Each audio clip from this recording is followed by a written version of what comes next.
ದಸರಾ ಹಬ್ಬದ ನಿಮಿತ್ತ ಶಾಂತಿನಾಥ ಹೋಲ್ಸೇಲ್ ಬಜಾರ್ ಕೊಣ್ಣೂರು ಇವರಿಂದ ಬಟ್ಟೆ ಖರೀದಿಗಾರರಿಗೆ ಭಾರಿ ರಿಯಾಯಿತಿ ಲಭ್ಯ.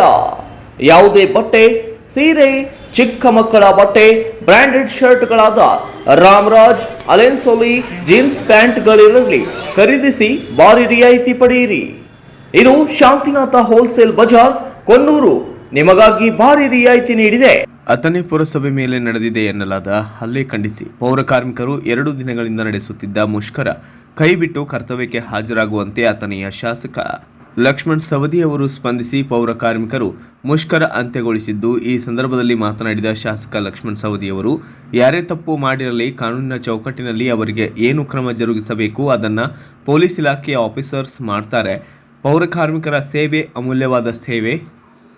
2 ದಿನಗಳಿಂದ ಸೇವೆ ಸ್ಥಗಿತದಿಂದ ಪಟ್ಟಣದ ಜನರಿಗೆ ಅನಾನುಕೂಲ ಆಗಿದ್ದು, ತಕ್ಷಣ ಕರ್ತವ್ಯಕ್ಕೆ ಹಾಜರಾಗಿ ಎಂಬ ಮನವಿಗೆ ಸ್ಪಂದಿಸಿದ ಪೌರ ಕಾರ್ಮಿಕರು ಮುಷ್ಕರವನ್ನು ಅಂತ್ಯಗೊಳಿಸಿದರು.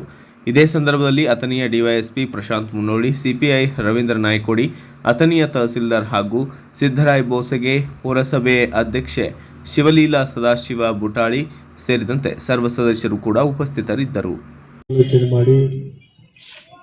ಪೊಲೀಸ್ ಅಧಿಕಾರಿಗಳ ಜೊತೆಗೆ ಸಮಾಲೋಚನೆ ಮಾಡಿ ದಂಡಾಧಿಕಾರಿಗಳ ಜೊತೆಗೂ ಕೂಡ ಚರ್ಚೆಯನ್ನು ನಾವು ಮಾಡಿದ್ವಿ. ಪೊಲೀಸ್ ಅಧಿಕಾರಿಗಳು ಕೂಡ ನಮಗೆ ಭರವಸೆಯನ್ನು ಕೊಟ್ಟಿದ್ದಾರೆ. ಕಾನೂನು ಚೌಕಟ್ಟಿನಲ್ಲಿ ಏನು ಕ್ರಮವನ್ನು ತಗೋಬೇಕು ಅದನ್ನ ಕ್ರಮವನ್ನು ಖಂಡಿತವಾಗಿ ನಾವು ಮಾಡ್ತೀವಿ, ಇದರಲ್ಲಿ ಯಾವುದೇ ತರಹದ ಮುಲಾಜಕ್ಕೆ ಒಳಗಾಗಲ್ಲ ಅಂತಕ್ಕಂಥ ಒಂದು ಭರವಸೆಯನ್ನು ಕೂಡ ಕೊಟ್ಟಿದ್ದಾರೆ. ಇದರಿಂದ ನಾನು ನಿಮ್ಮೆಲ್ಲರಲ್ಲಿ ವಿನಂತಿಯನ್ನು ಮಾಡ್ಕೊಳ್ಳೋದೇನೆಂದರೆ, ಅಥಣಿ ಪಟ್ಟಣಕ್ಕೆ ನಿನ್ನಿನಿಂದ ನೀರು ಸರಬರಾಜು ನಿಂತಿದೆ, ಸ್ವಚ್ಛತಾ ಕಾರ್ಯ ನಿಂತಿದೆ, ಬೀದಿ ದೀಪಗಳ ಹತ್ತದೇ ಇರತಕ್ಕಂಥದ್ದು ನಾವೆಲ್ಲೂ ಕೂಡ ನೋಡಿದ್ವಿ. ಇದರಿಂದ ಬಹಳಷ್ಟು ಅಸ್ತವ್ಯಸ್ತ ವ್ಯವಸ್ಥೆ ಪಟ್ಟಣದಲ್ಲಿ ಪ್ರಾರಂಭ ಆಗಿದೆ.